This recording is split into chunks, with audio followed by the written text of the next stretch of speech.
মুখ্যমন্ত্রী মমতা বন্দ্যোপাধ্যায়ের নির্দেশ অনুযায়ী সরকারি জায়গা দখলমুক্ত করার জন্য ব্যারাকপুর পৌরসভার পক্ষ থেকে ৩রা জুলাই ব্যারাকপুর পৌরসভার বিভিন্ন অঞ্চলে প্রচার চালানো হয় এবং ১৫ দিনের সময় বেঁধে দেওয়া হয়।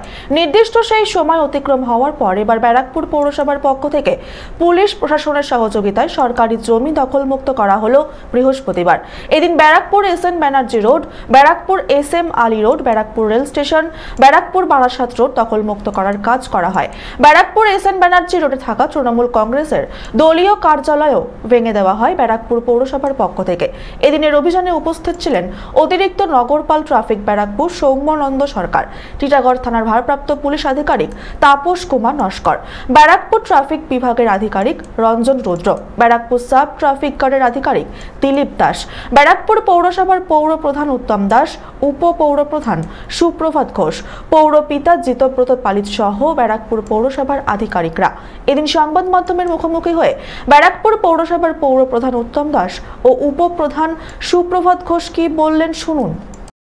এটা তো আমাদের মাননীয় মুখ্যমন্ত্রীর নির্দেশ অনুযায়ী সরকারি রাস্তাগুলি যেভাবে আস্তে আস্তে ব্লক করে দিচ্ছে, এগুলি সরিয়ে দেওয়ার যে সরকারিভাবে যে ব্যবস্থা করা, সেগুলি আমরা নোটিশ দিয়েছি, মাইকিং করেছি।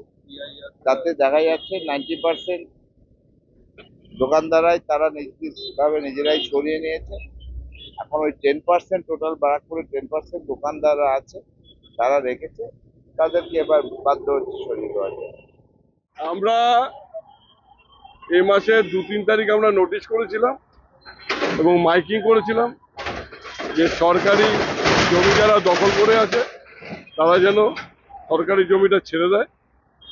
সেইটা আমাদের 18 তারিখ লাস্ট ডেট ছিল, তারপরেও আমরা রেখেছিলাম। আজ 25 তারিখ, আমরা গতকাল মিটিং করে সিদ্ধান্ত নিয়েছি। ম্যাক্সিমাম লোকই তুলে নিয়েছে, কিছু কিছু লোক, ভদ্রলোক তারা রেখে দিয়েছিল অনেক চিন্তা ভাবনা করে, যদি না হয় সেই যেইটুকু ব্যালেন্স রয়েছে সেইটুকু আমরা আজকে সব পরিষ্কার করে ভেঙে দিচ্ছি। আমরা বাধার কোনো প্রশ্নই ওঠে না, এটা সরকারি নির্দেশ।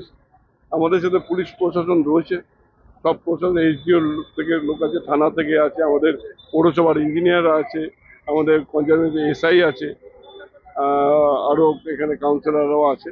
তারা প্রত্যক্ষ দাঁড়িয়ে থেকে পাবলিকের সামনেই করতে, এখনো কোনো বাধার সৃষ্টি হয়নি, আর হওয়ার কথা না।